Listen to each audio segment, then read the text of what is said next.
আজকে বাংলাদেশ সরকারকে বলবো, বহুত বুক ভরা আশা নিয়ে মানুষ আপনাকে ক্ষমতায় বসিয়েছে, কিন্তু খবরদার, যিনি মানুষের সাথে জনগণের সাথে প্রতারণা করেন, তামাশা করেন, তার বাংলাদেশের মানুষ 47 রক্ত দিয়েছে, 71 রক্ত দিয়েছে, বারবার রক্ত দিয়েছে, 24 রক্ত দিয়েছে, প্রয়োজন আবার রক্ত। আফসোস লাগে, কষ্ট লাগে, অনেক আফসোস লাগে, কষ্ট লাগে। এই যে আপনারা ইস, মানে দেশের সামনে কি একটা সুযোগ ছিল যে আলেম উলামারা দেশ পরিচালনা করবে। বাংলার হাজারো মানুষ আশায় বুক বাঁধছিল যে এই মনে হয় আমাদের দেশে শান্তি ফিরে আসবে, মনে হয় এবার আলেম উলামারা দেশটা কি শাসন করবে। সেটা তো আপনারা করতে দিলেন না। এখন কেন রাজপথে নামতে হয় আপনাদের?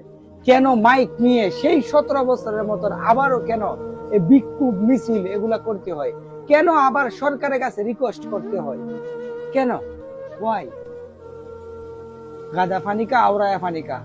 আপনাদের লোক, আপনাদের কর্মী, আপনারা হাত মিলিয়েছিলেন এই সরকারের সাথে, যেখানে হাত পাকা দুর্বল সেখানে দানের শীষে সিল মারেন।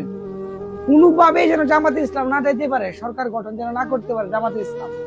কেন? হ্যাঁ, ভালো মানুষকে আপনার সাপোর্ট দিচ্ছেন, আপনার সাপোর্ট দিচ্ছেন সেই বিগত সময়ে এই দেশকে যারা দেশের মানুষের সাথে ধোঁকাবাজি করছিল, সেই আবারও তারা একই কাজ শুরু করতেছে। তাদেরকে যখন জিজ্ঞাসা করা হয় যে আপনারা তো হা বুটের রায় দিয়েছিলেন, আপনারা তখন কেন হার সাথে হা মিলাইছিলেন? বলে কি যে আমরা হার সাথে হা মিলাইছিলাম এটার জন্য যদি ইলেকশনটা না হয়।